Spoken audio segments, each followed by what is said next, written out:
Bahkan kata para ulama Bapak Ibu, terkadang ibadah hati yang ridho itu bobotnya bisa lebih berat dibandingkan sholat malam, dibandingkan ibadah sunnah apapun.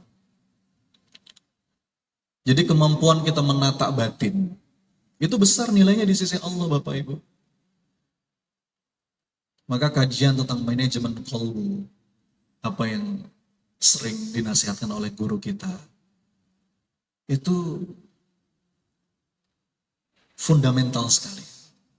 Karena para ulama itu membagi ibadah menjadi dua. Ada ibadah zahir, ada ibadah batin.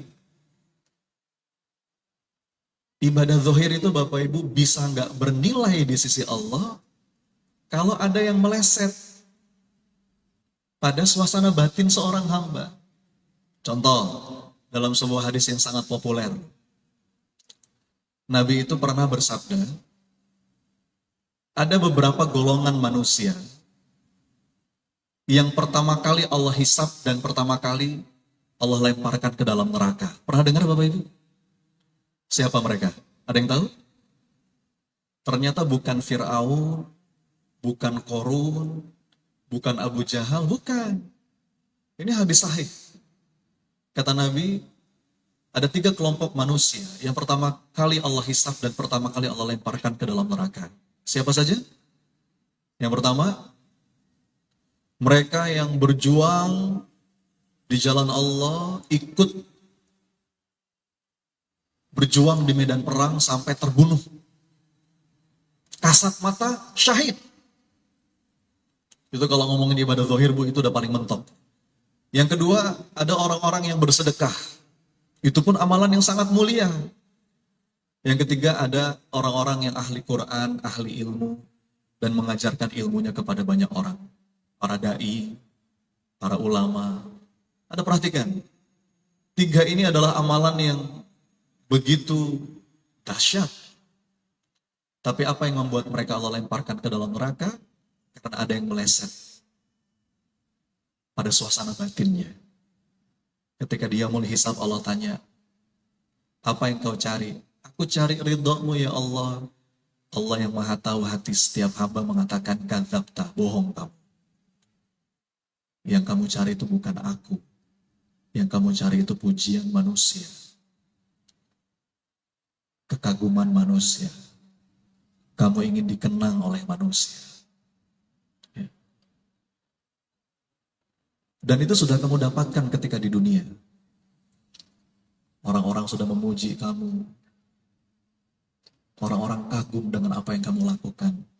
Maka nggak ada lagi bagianmu di sini, na'udzubillah. Jadi Bu, ibadah zahir itu Pak, kata para ulama, bisa nggak bernilai di sisi Allah kalau ibadah batin kita ada yang meleset. Niat itu ibadah batin. Berupaya melatih diri agar lapang dada, itu proses ibadah batin. Upaya kita untuk memanage apa-apa yang ada dalam qalbu kita. Itulah kenapa Rasul mengajarkan kita sebuah doa yang sangat indah.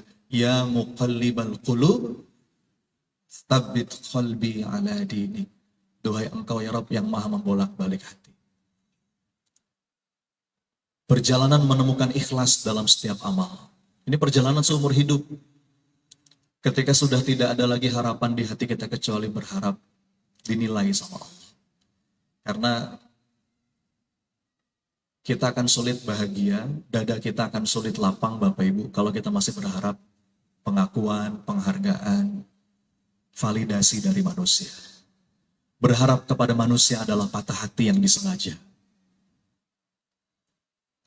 Berharap kepada manusia adalah patah hati yang disengaja. Kata Sayyidina Ali, aku sudah pernah merasakan semua kepahitan hidup, tapi tidak ada yang lebih pahit, melebihi pahitnya berharap kepada manusia.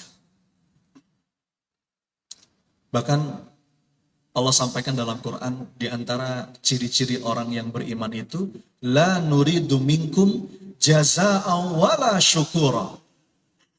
Diucapkan terima kasih pun gak ngarep. Kenapa? Karena sudah puas dengan balasan, penilaian, dari Rabb-nya. Latihan ikhlas dalam setiap gerak langkah kehidupan Bapak Ibu, itu sebuah upaya yang akan melapangkan dada kita. Karena nggak ada habisnya. Inna ridhon nas ghayatun la tudrak. Kata Imam Syafi'i, berharap semua orang suka sama kita, mustahil. Betul ya? Dalam keadaan seperti apapun Bapak Ibu, kita nggak akan pernah bisa selamat dari komentar manusia. Masih ingat kisah yang sering diceritakan? Luqmanul Hakim Bapak Ibu, bapak sama anak yang bawa keledai, masih ingat? Gimana ceritanya? Bapak sama anak bawa keledai. Anaknya di atas keledai, bapaknya di bawah menuntun keledai. Jalan mereka. Diomongin orang nggak? Salah. Apa kata orang? Dasar anak nggak tahu diri. Itu anak nggak diajarin adab di sekolahnya. Nggak punya etika. Enak-enakan dia di atas, bapaknya suruh jalan di bawah. Anak kurang ajar itu. Bapaknya dengar, nak salah nak. Tukeran ya. Bapak di atas, kamu di bawah. Tolong tuntun keledainya. Jalan mereka. Salah lagi. Diomongin orang lagi. Apa kata orang?